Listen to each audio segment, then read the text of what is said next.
Pagan Coffee Talk. If you enjoy our content, please consider donating and following our socials. Now, here are your hosts, Lady Alba and Lord Knight. So, we often talk about how all gods are one god, all goddesses are one goddess, and combined, they are one entity. Right. Right? The all, the source. The source, the creator. Whatever you want to call it. So, why is it then that pagans are so obsessed with all of the different variations on deity? I don't know. There's this one lady, I see her every so often, and every time she puts something out, it's always about Hecate. Mm-hmm. And I'm like, there are other. Yeah. Can we move on?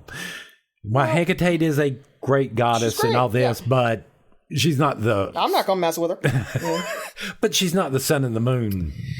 Well, ironic. So, but here's the thing, and I think we tend to fuck up a lot of people when we say this, right? Right. We come out and go, we're monotheistic. Yes. Like you can watch people's brains explode. Oh, no. Look, they literally look like the meme where the guy goes. Yeah.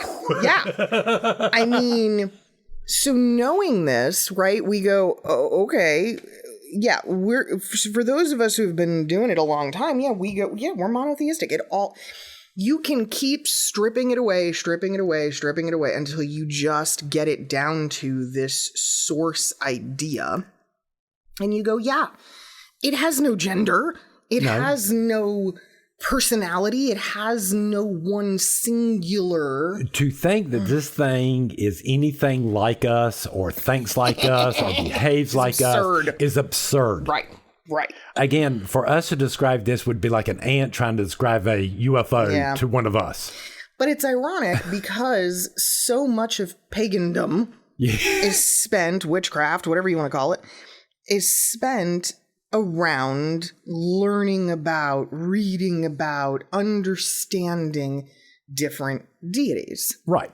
So, okay, how do you view it? What are they? Why do they matter? What's the point? I believe the source for us works kind of like video games. Okay. You can put whatever skin you want on that damn character. Reading the myths and stuff helps you better visualize that skin of that person. Okay. And it's going to behave in the way you based on the myths and stuff when you're interacting it. That's interesting. And I see it as, in order for us, like you said, for us to even remotely be able to understand deity, source, whatever, we have to be able to relate to it somehow. And the only way in which we can do that is to find commonality. Right. Now, it's like you said, to believe that we understand it or that that it's like us is absurd. But it's no different than my dog is completely different than I am, is motivated by, views the world completely differently than I do. But there are moments where we understand each other and we have the same view or the same desire, outcome, whatever it is. So it's relatable. Right. So to me, all these different versions of gods and goddesses are just ways in which we can find common ground. It also ends one other problem I see in the pagan community with the individual gods. All right? Does this mean that the Nordic gods are at war with the Celtic gods, or the Celtic gods at war with the Roman gods? Oh, God. So again, now you got this problem of different pantheons. It's where history overlaps, right? Right. It's where peoples come into play. Cultures. I have long said the Vikings and the Celts are the same. Yes. I'm so sick and tired of people trying to separate them. I'm like, by all accounts, historically, the Vikings got around. We know that. To think that they didn't land in what we know of as the UK is a fallacy. Of course they did. Well, I mean, and again, if the invasion races came in like we think they did, they came into the British Isles, then they moved up to maybe. I don't know. It's 6 of one, half a dozen, right? Did the Celts come first? Did the Vikings come? I don't fucking know. I don't care. I'm going to put it to you this way. If it wasn't for the second invasion of the British by the Romans, I believe the Celtic mythology would be more along the lines of Nordic mythology. Yeah. A whole lot more united and making sense. But I cannot help but think if you took at any point in history a Celtic warrior and a Viking warrior and plopped them down in a strange place, in a strange land, they would be like, okay, we need to talk. Because they would be the only two relatable. There. Yeah. They would have far more in common than not. And there's so many examples of that. And then, of course, it's the fact that myth and story is used to influence the people of the time. Right?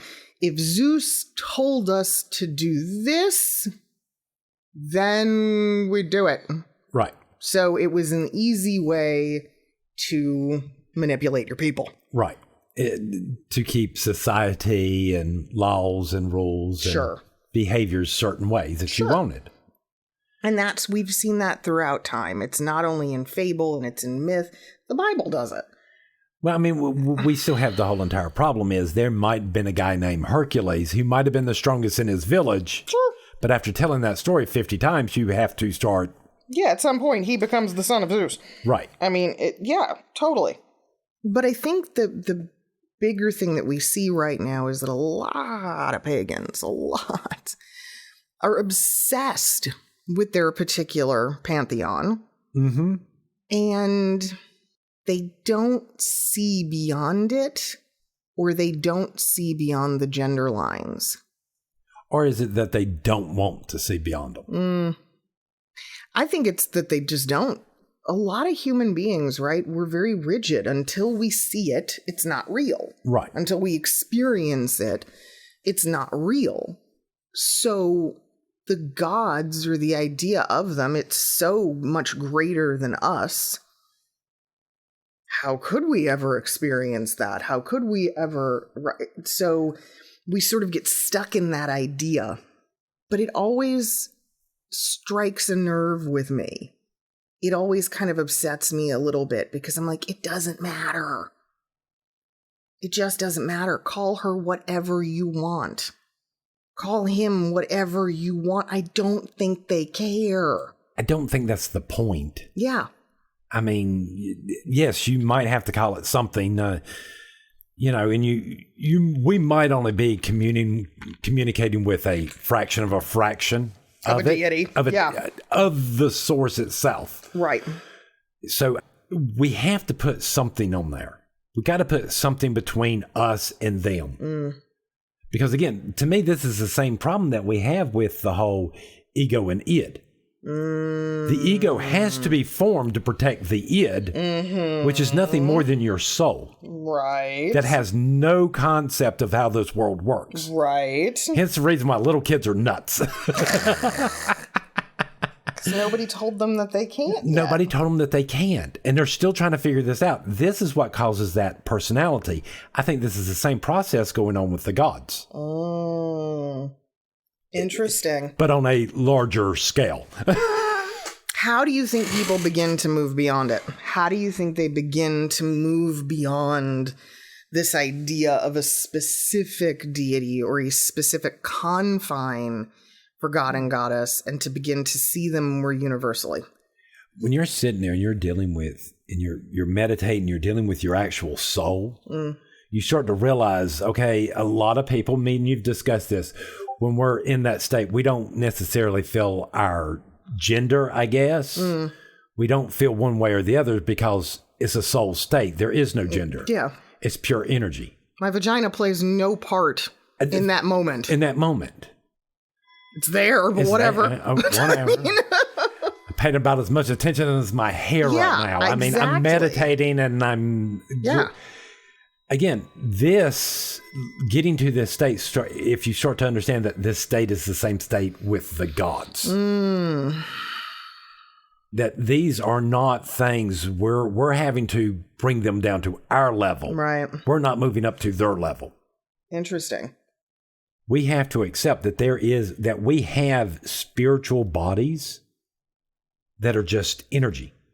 It's so funny to hear you say some of this because it sounds very hippie. It does, but it comes across as almost Hindu. Let me make it even worse. What if I told you in my head it's not any of that? Energy can either be destroyed or that energy's got to go somewhere. Right. It just is. It just is. Yeah. Those thoughts in our heads are energy. Mm-hmm. It's got to go somewhere. Mm-hmm. Absolutely. So again, this energy doesn't just, when we die, it's got to go somewhere. And to me, this has got to be that soul. Right. I mean, this is also largely how I view psychics. People get all, they can tell the future. No, they can't. No. They're reading energy differently than we are. In essence, they're reading the fabric of fate, where the odds are leaning to, not to where they're going to be. They're seeing time differently and on a different scale than we can. Do we know why? No. But they can do it. And if they learn how to harness it, then yes, outcomes suddenly seem magical, and Nostradamus becomes who he is now, but that's all it was. You got to remember, all this occult stuff always comes back to the same thing. Magic is neither good or bad. It is just energy. It just is. Mm-hmm. We are nothing. Our souls are nothing more than energies. The gods are nothing more than energies. Yeah. And, that's like us going into circle when we sit there and tell people the circle's not to protect us, it's to protect those things from us. We're the demons. Mm-hmm. We're the lower form of life compared to them. Mm-hmm. So and again, this is always probably going to be a struggle in the human mind to grasp onto something that is greater than ourselves. Yeah, that's that cosmic in nature. Sure. All right. It's kind of like you see on them through the wormhole. Oh, yeah. Where he talks about it is very hard for us to imagine living in a fourth dimensional reality. Oh, yeah. Because it's so far beyond us. Right. Just like a two-dimensional creature suddenly being in a three-dimensional world would probably go insane. Right. Same thing for us. I can see that. I think it's something people need to sit with more, though. They do. Yeah, contemplate more, sit with more, or even move towards that language that is more generic, even inside of our circle. Just because we are a Celtic temple of craft does not mean that we are all consumed with those Celtic deities. No. We're really not. We almost never talk about them outside of classes. No. Yeah. No, I mean, other than the way we structure stuff. Yeah. And that's it. Yeah, I mean, I can't remember, outside of the charge of the goddess and reading particular names of the goddess from all over the map, I cannot remember the last time we called out Danu specifically. I remember one time within the past year. Okay. You weren't really there for that. Fair. Okay. You were there, but you weren't there. All right. That's fun. We were giving offerings to the goddess. There you go. Yeah, okay. That explains it. I was physically there. Yeah. Yeah. That's why you don't remember that. I think that was the last time because I talked to Danu directly. That makes sense. I think I was the only one that did that, but that's just me. Yeah. I really do wish people would spend more time with it. I don't have a problem. If you're going to sit there and tell me that you're following a certain pantheon and these are the people you pray, these are the gods you pray to and whatever. Sure. Go for it. You need that connection. Yeah, we all do. Sure. All right. I do not see the reason to take a tool off the table.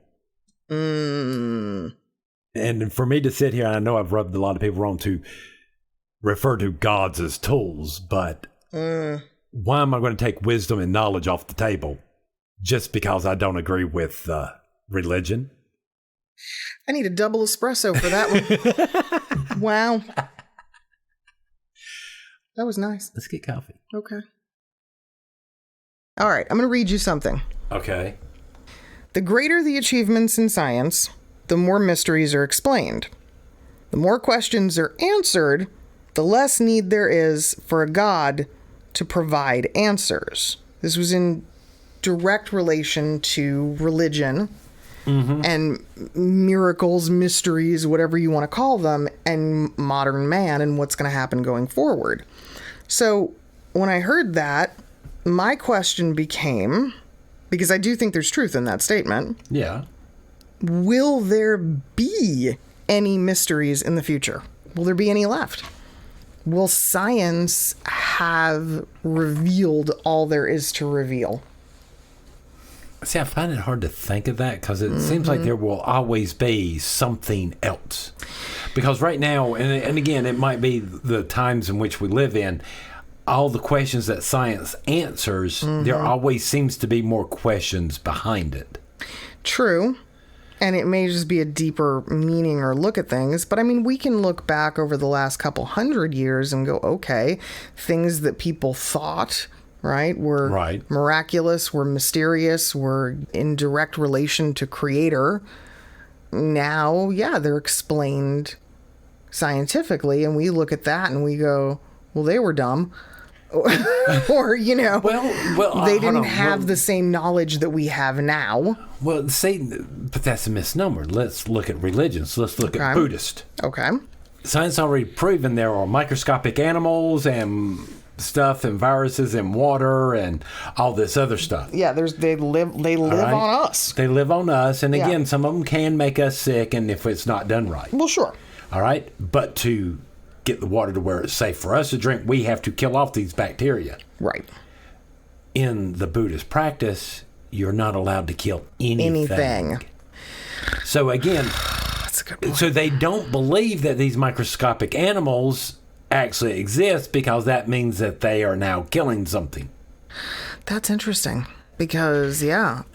But I also think, I mean, the Buddhist faith, and not that I'm an expert by any means, but I feel like the situation with Buddha and with, I mean, even Christ, you know, a lot of the messiahs, if you will, they set a standard of impossibility. Right. It's not possible to exist and not kill or harm anything. Well, it's not. Well, again, we said Buddhist, but we still have the same problem with, what is it, Christian scientist? Christian science, they don't believe in modern medicine. They don't believe, right. You're not allowed to do anything regardless if they have... Right. You pray your headache away. You don't take an Advil. Right. Yeah. Okay. So, again, we're seeing the same thing here. Is religions just going to stubbornly refuse to believe science when it starts to cross a certain... when we're going down this line, if they're going to solve the mysteries... I'm already seeing it happening. Yeah, you got me thinking because I mean, look, I absolutely know at least one devout Christian who refuses to believe the dinosaurs are real. Right. Were real.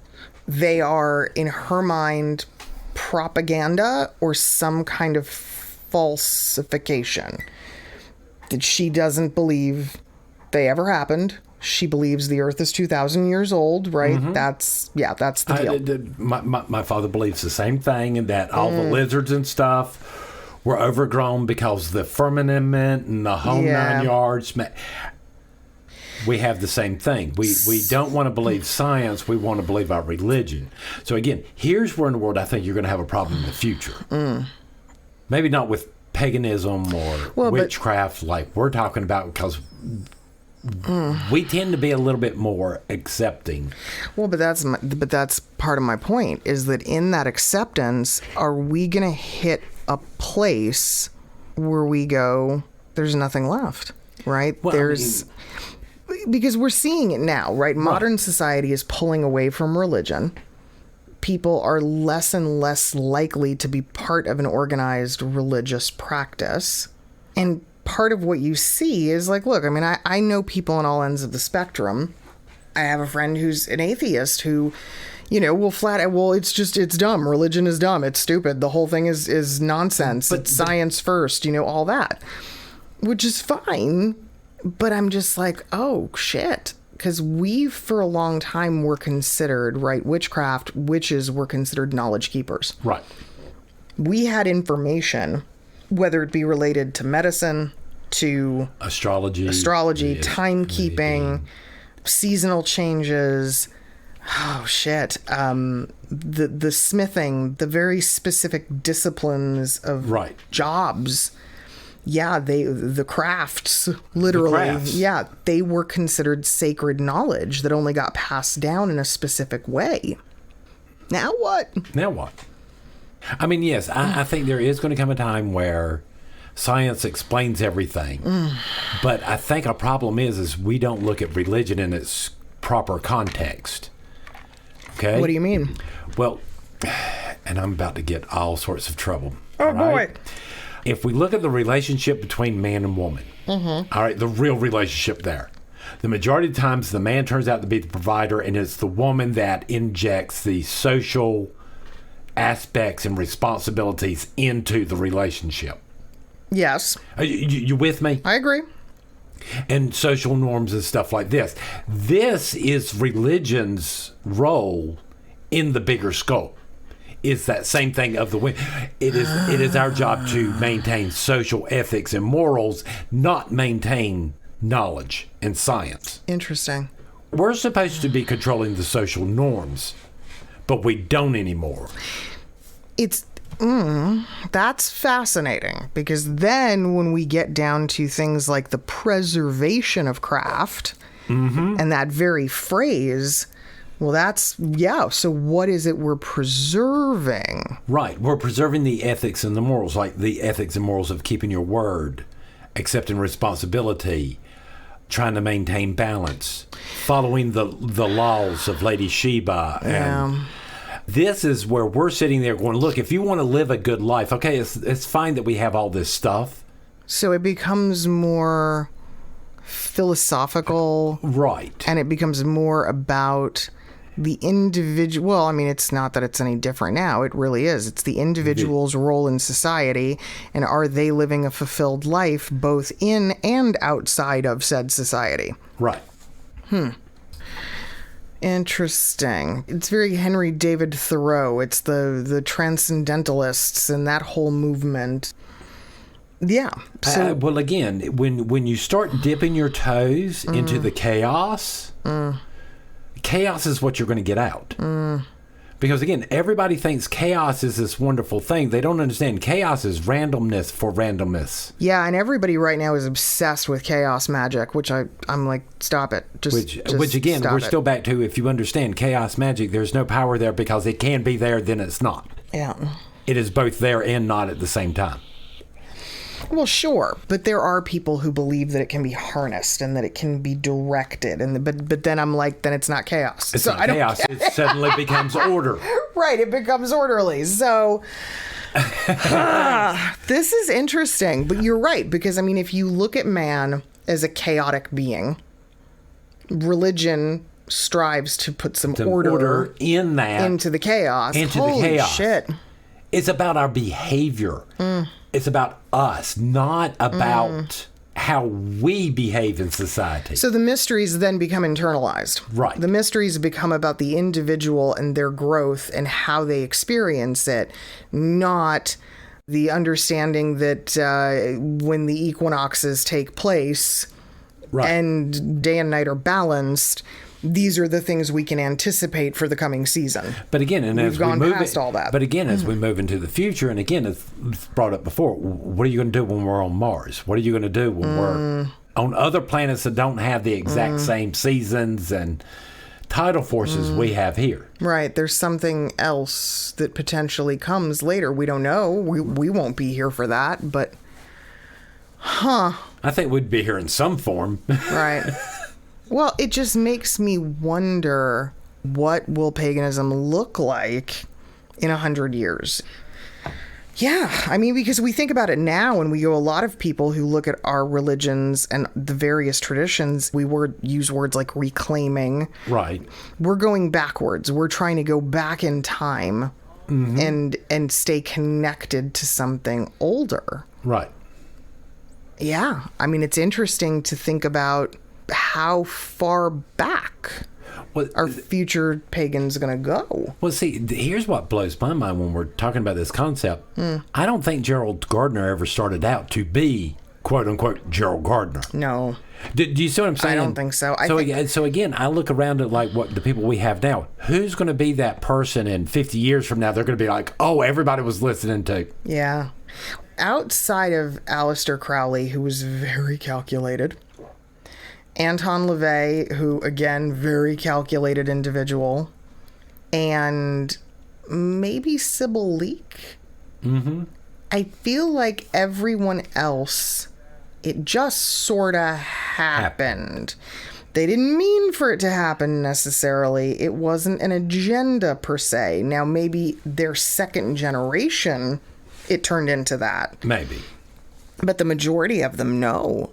But you're right. But now, I mean, you know, we have Laurie Cabot, and you know, and let's be honest, a lot of the popular pagans right now, some of them are pretty controversial, and there's a lot to be said on both sides about what's happening. But none of them are really reinventing the craft. No.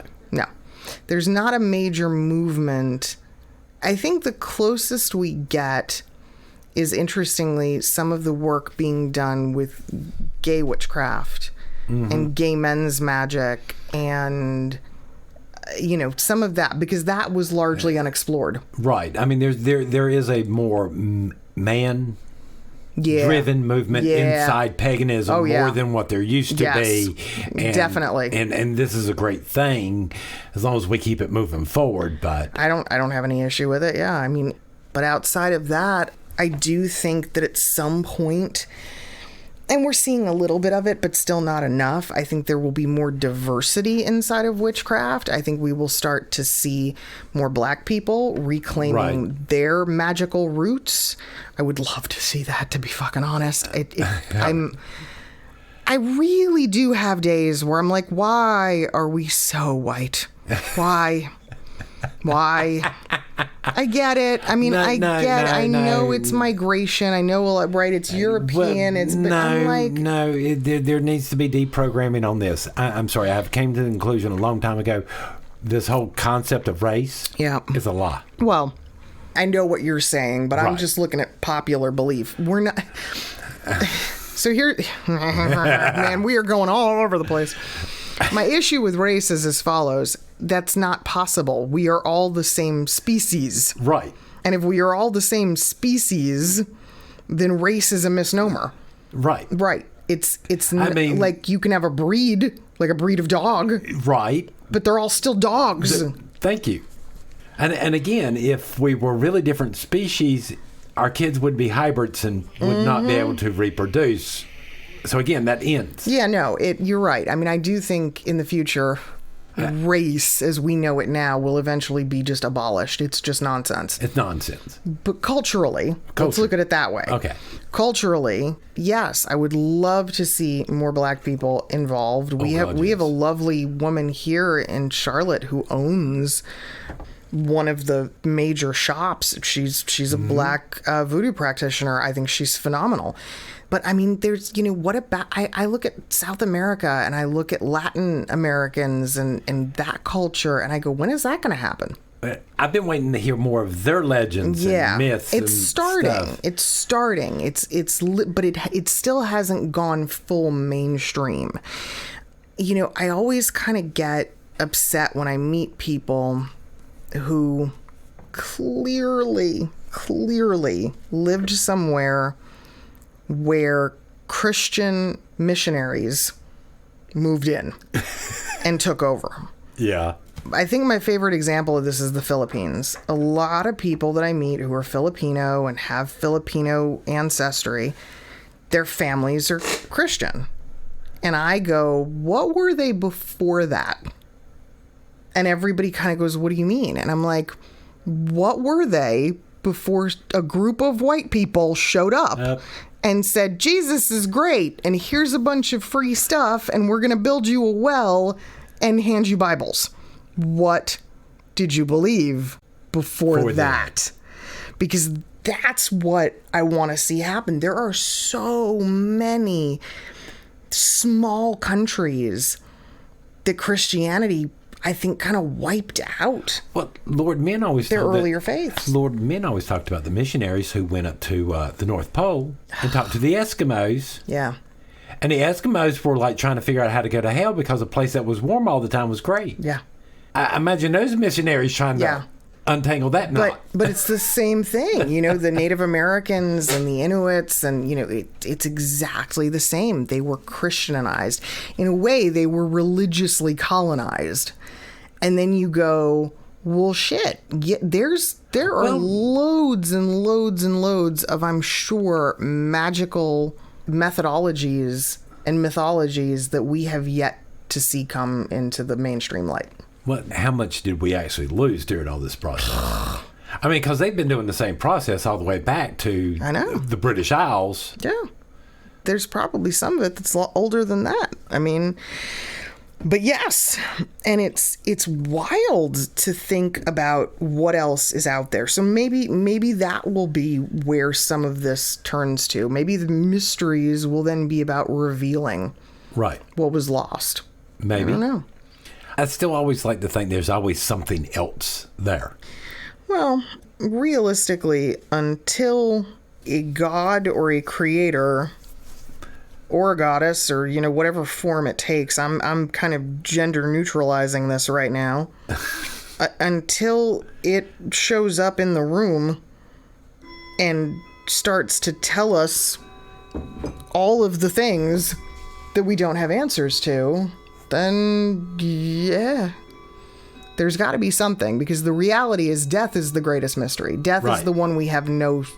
We don't know. We have no solution, and we never will, to that mystery. We don't know. We can speculate all we want. Yeah, we can, but we have no idea. So that one we know for certain. There'll always be at least one mystery. Yeah, you're right.